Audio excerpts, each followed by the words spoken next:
was I supposed to say? I said we're more familiar with your play. Yeah, I don't know, say whatever you want, darling. Something will make you want to dance with me. Shit, anything but what you just did. She asked me to choose. Dude, she wasn't asking you anything. She was telling you. She was expressing to you that she's interested. Oscar champion, you got 2 more rounds. Woo! I'm ready. Oh dear. I'm just getting second place.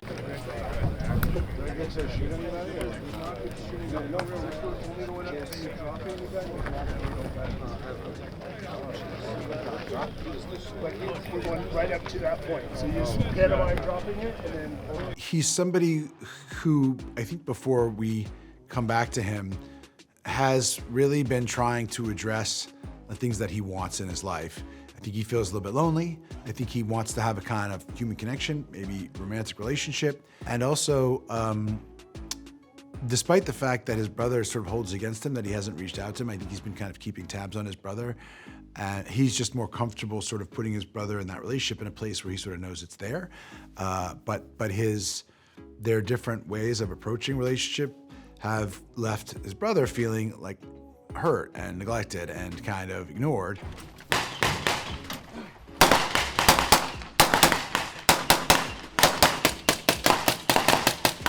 As soon as you move your gun, come behind you.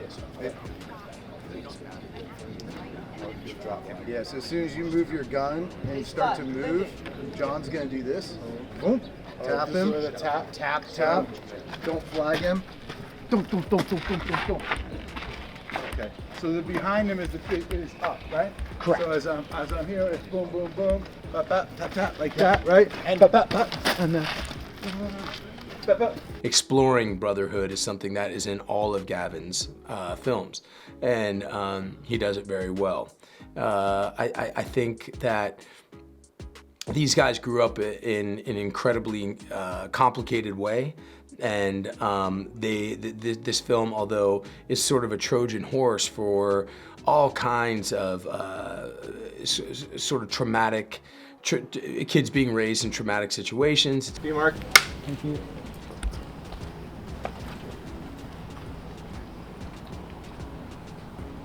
You set? Sit here. You've grown soft, Braxton. What happened to the gravedigger I hired 9 years ago? She works for us, got to. Just want to kind of throw it out there, but you just get that Tomas to tell us where that cop guy's at. How are you gonna do that? You just pop one of his eyes out, and then if you show it to him, you just tell him we're not gonna say anything unless he shows the other one. No, the other one. Okay. Great. Well, Mary Beth is definitely someone who wants to follow the letter of the law. Again, has a very strong moral code, isn't a rule breaker, and Christian and Brax keep sort of pushing her line of what she is comfortable doing or willing to do to get closer to solving this case. Obviously Christian or Brax are two sides of the same coin, and they essentially, in her eyes, are criminals, and they use criminal means to, get answers, do the things that they do. So of course there's, to say that she's uncomfortable with that would be an understatement. Oh,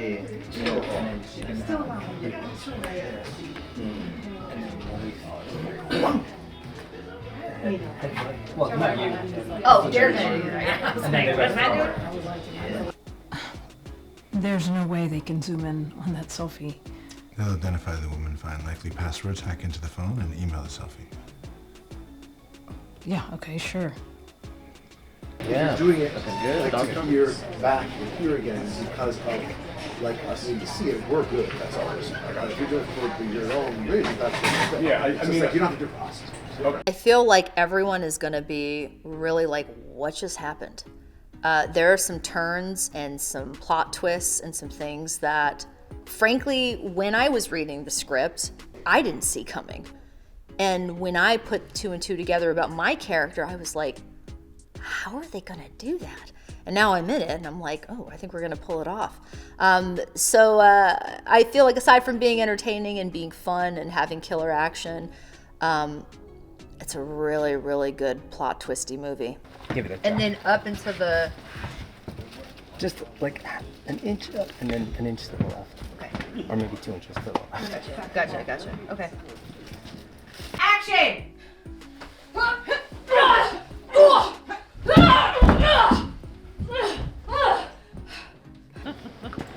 I mean, this is badass. I need Bronte to go to the gym for me. As Justine, I have been exposed to so much technology and people who speak computer language, where since I've been mute or non-speaking from childhood, I've created voice for myself through the computers, while Chris was trained as an assassin, and he's been out in the so-called real world. So I help him undercover. I'm his informant. I get all the details, the real world details compiled for him through the computer, versus he's so good with numbers and adding all that up, where I'm the data, I'm the social aspect of gaining all that information for him.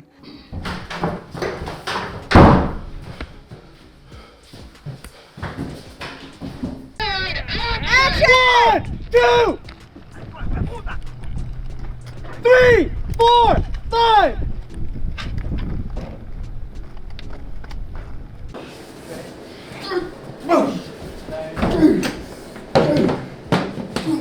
Nice. And that's it. And cut there of rehearsal. Action.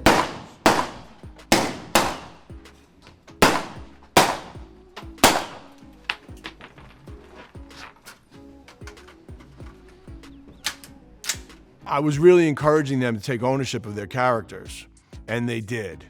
So once they really understood these characters and how to relate to each other and what we were going for and trying to attack every scene, we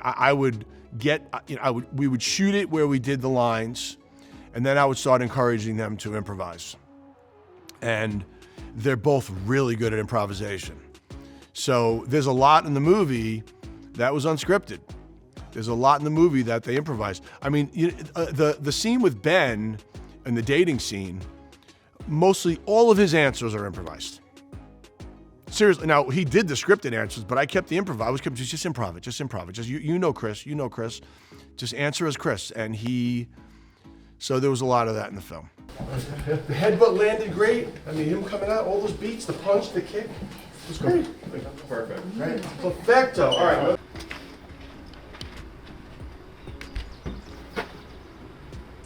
Ram.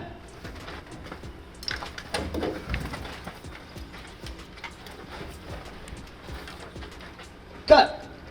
And action.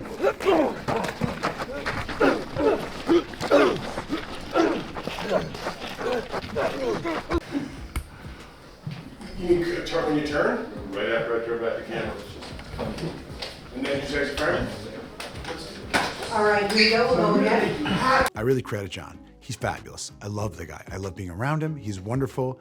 I knew him somewhat and already really liked him and kind of came away loving him and loving every minute. And he's so talented and so smart and so invests himself. It was a joy to work with him every day. And I remember shooting that, and I remember we fell into a very natural rhythm that we seem able to just fall into. Honestly, the guy's just great. I'm able to respond and connect to him. I also think that because I find him so appealing and engaging and interesting and warm and cool and smart and funny, you see that.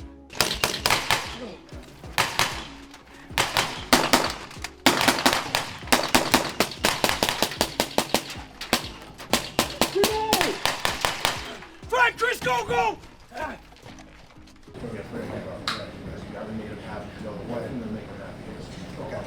However we get to that. Yeah. Okay. All right, so anyway, so this. And then come down, and then swank. And your secondary is loaded, so you can come up. Cool. Yeah, perfect. All right, and then That's what I was told about it. Shot first, right?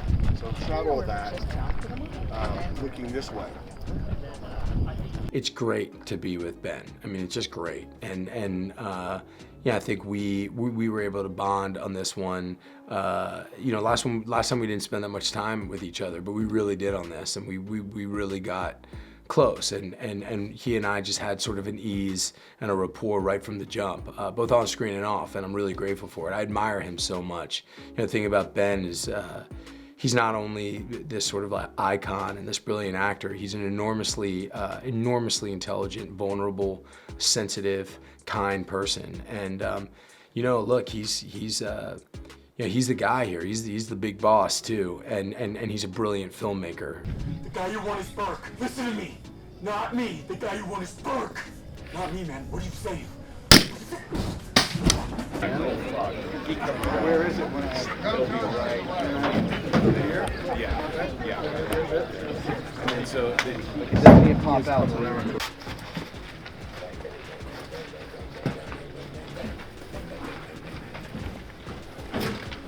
Cut.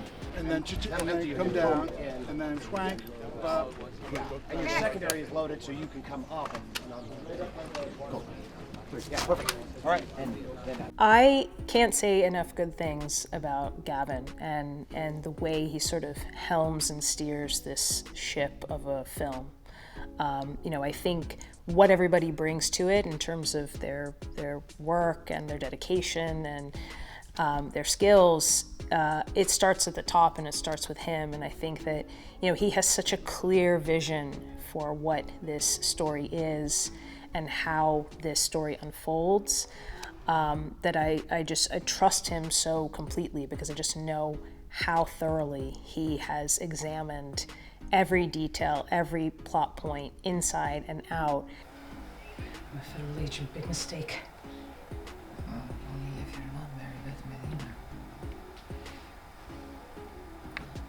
Down on your knees.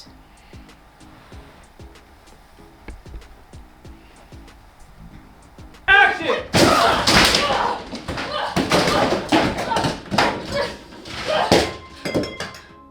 No, but it's like, you've done well when you get that.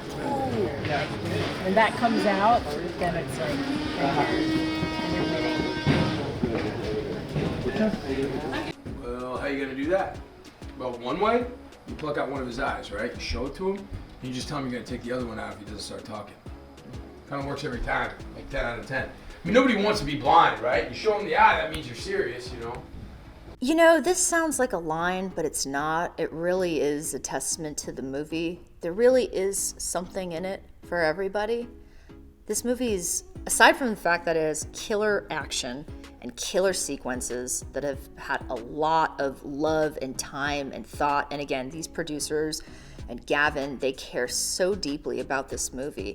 So there's a lot of love that went into it. So aside from the action stuff, it's also really funny.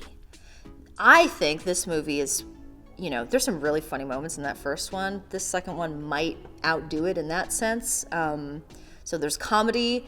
You have a weird Latina savant who's a murderer. I've never seen that before. I feel like there's a lot of Latinos who probably get a kick out of that character. So there's just, there's a lot of just different little magical things about this movie that really encompasses a wide audience. This feels like a big movie. It's not niche. It's something for everybody, and it's like a big popcorn movie. It's this is definitely the kind of movie that would get me to run to the theater.